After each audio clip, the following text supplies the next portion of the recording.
and welcome back to my channel.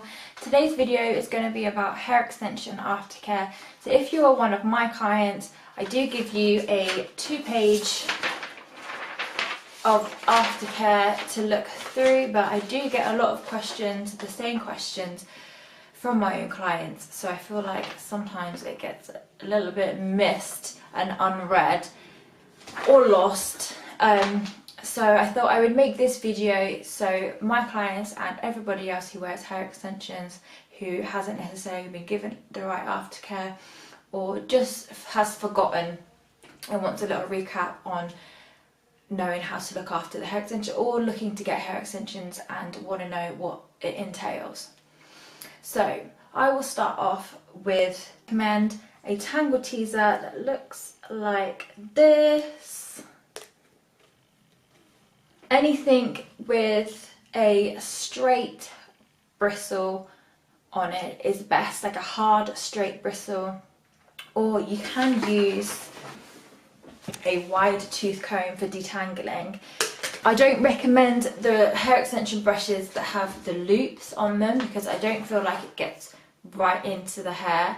I don't recommend any sort of brush that has a little round bubble on the end of it.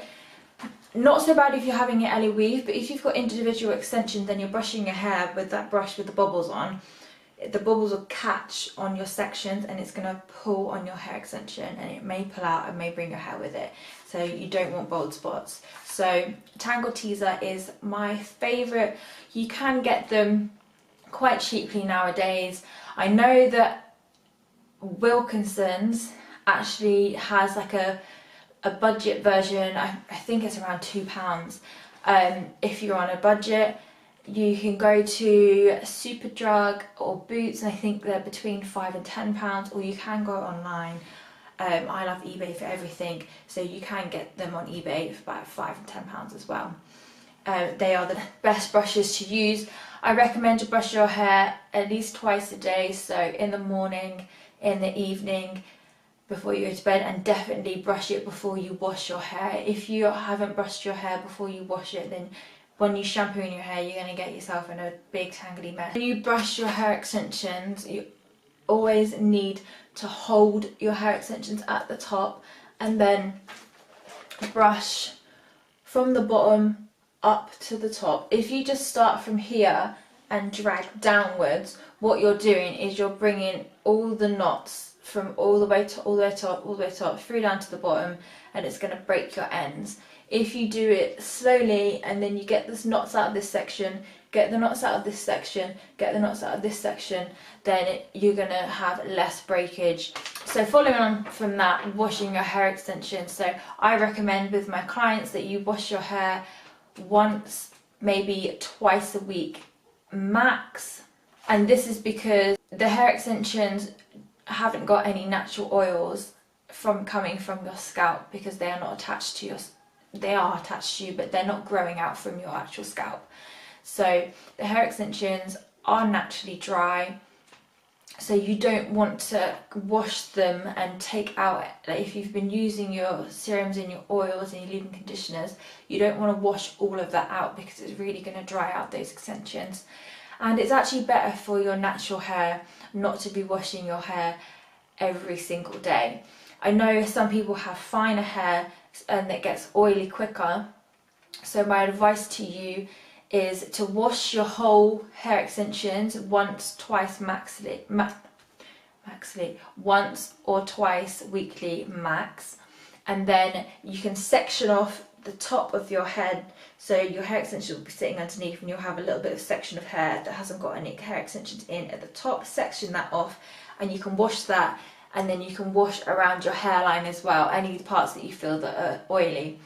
And you can do that every day if you feel like you have to. So as long as you're not washing the whole of the extensions every day, and also you won't want to because it's going to take you a long time.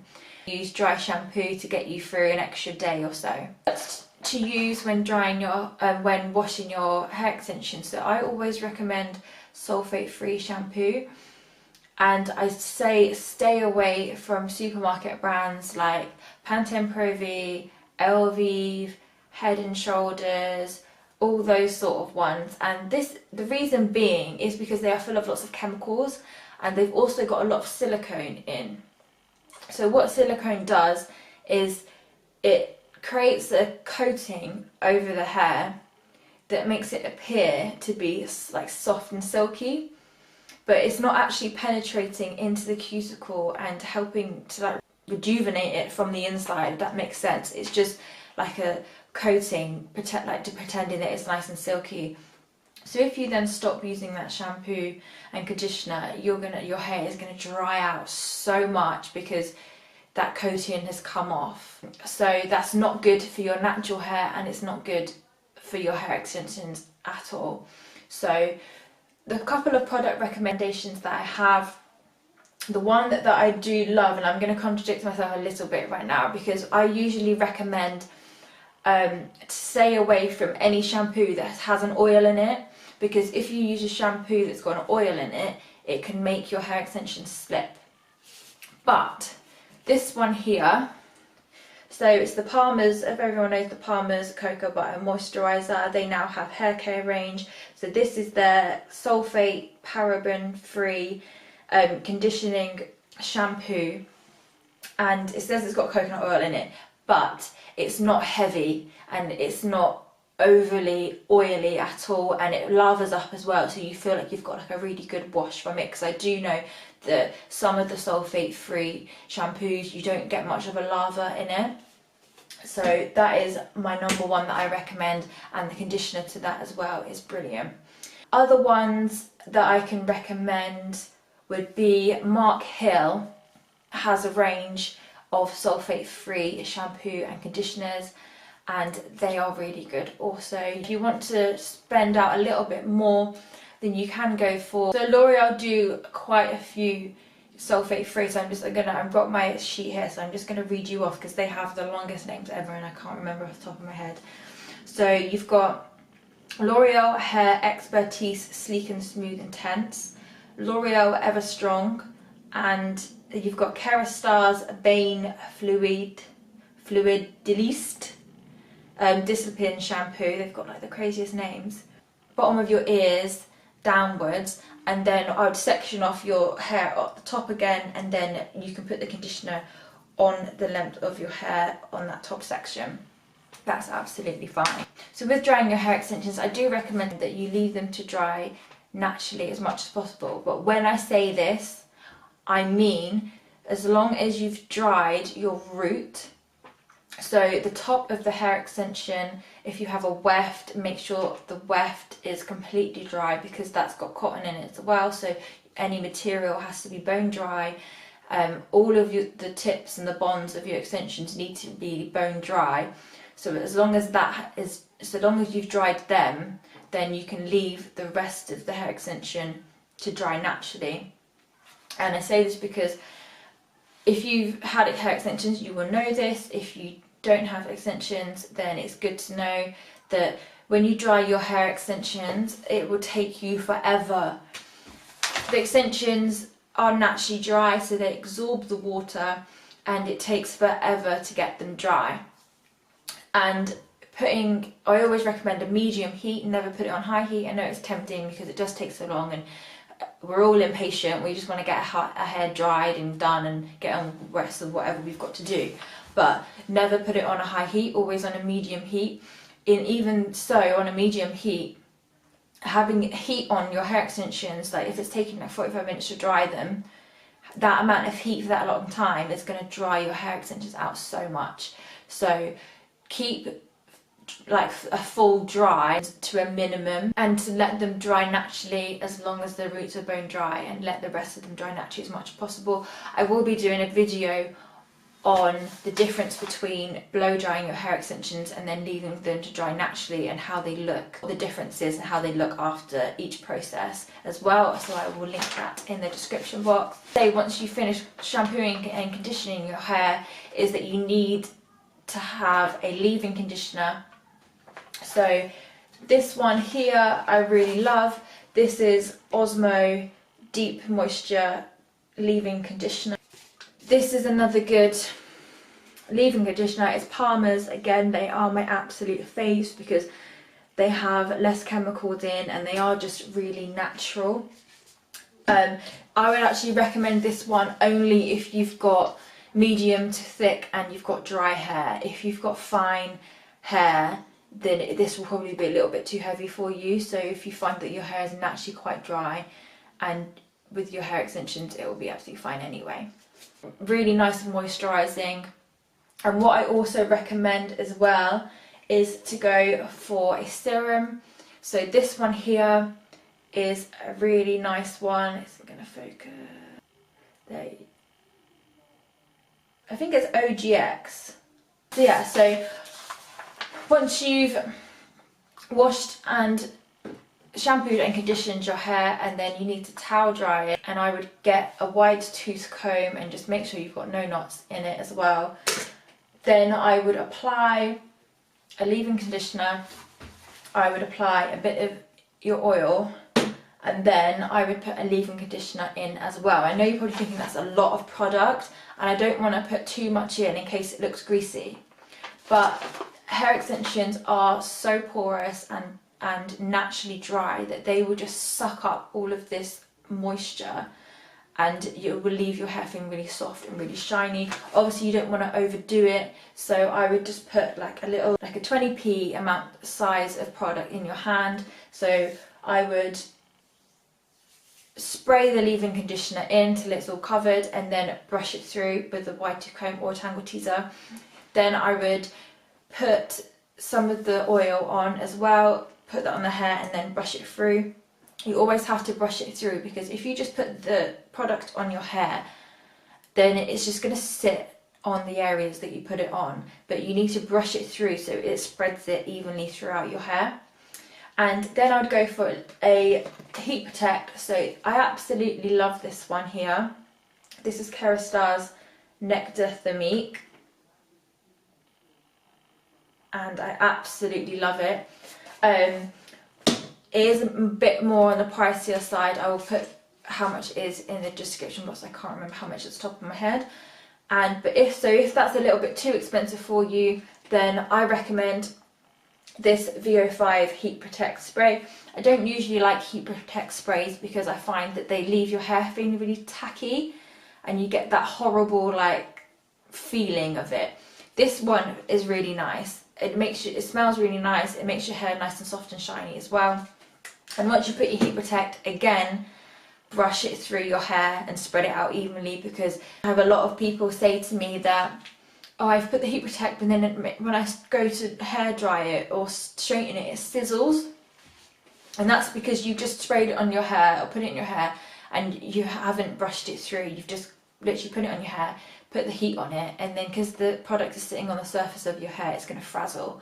So you need to brush it through evenly, and then you can dry your hair on the medium heat, or I would just dry your roots and let it dry naturally, and it will dry so lovely. And most extensions, when they're left to dry naturally, they have this nice little like ripple wave in them, and it looks beautiful. Sleeping with your hair extension, so I would always recommend that you sleep with 1 or 2 plaits in your hair, and tight plaits as well. Like if you just put like a loose plait, you might as well just not put it up at all, because it's going to come out in the middle of the night. We always like toss and turn in the night, so it's going to get loose and then it's going to come out and be tangled anyway.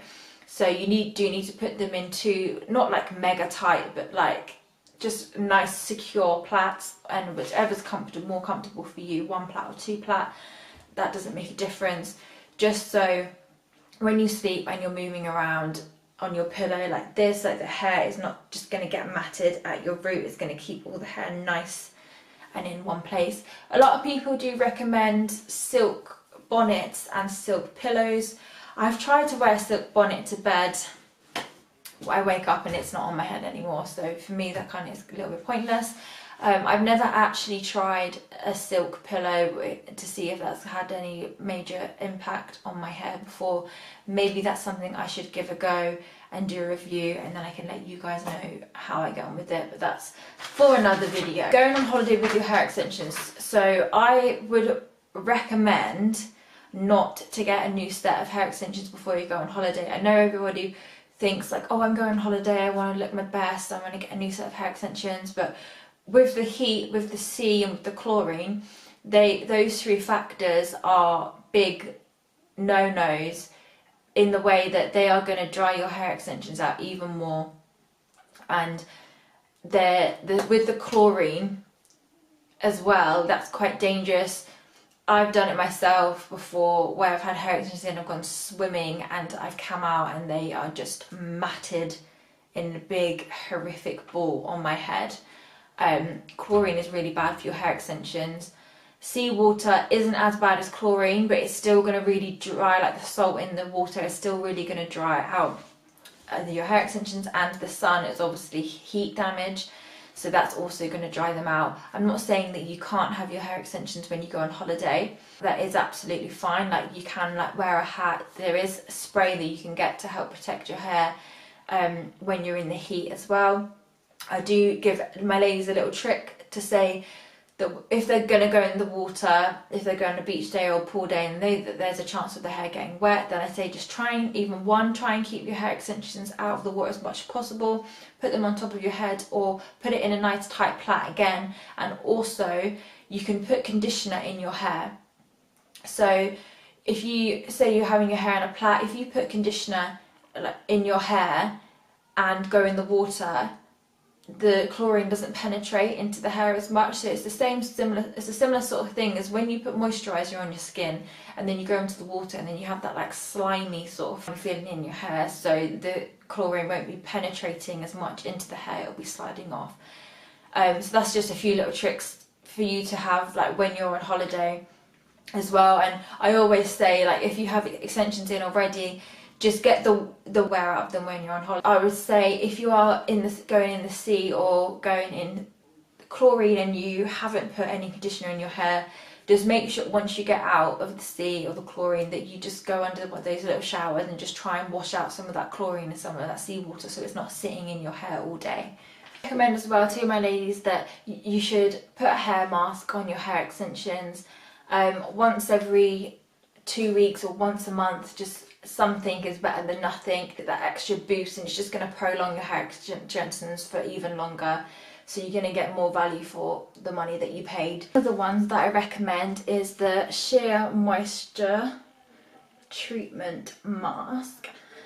I actually used this one on my hair. I've got rid of my conditioner. I left a new Sheer Moisture shampoo conditioner in a hotel room, and I've had that mask in my drawer for absolute ages and I've never used it. And then I bought this shampoo, and then I thought I bought another conditioner, but then I ended up buying another shampoo.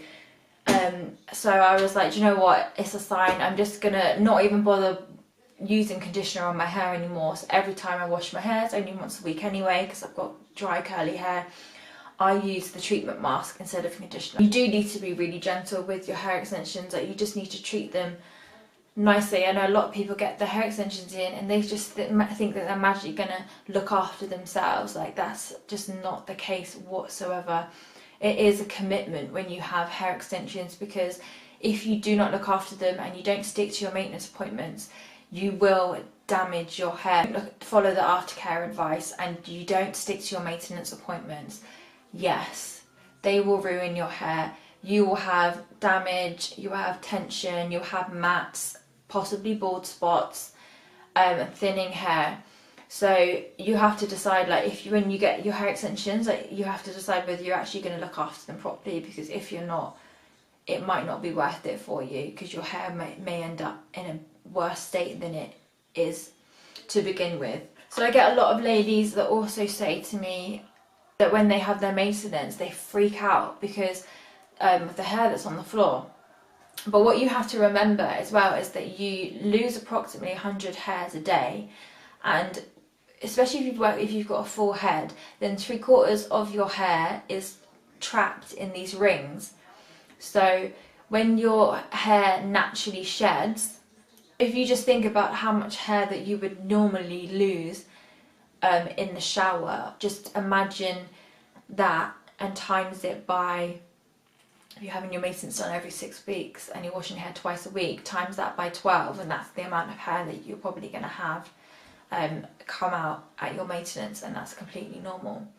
So there's not actually any method that is 100% damage free. When I see people advertise as 100% damage free, it's not true, because the only thing that's 100% damage free is if we all took away the extensions, we didn't bleach our hair, we didn't use straighteners, hairspray, back combing.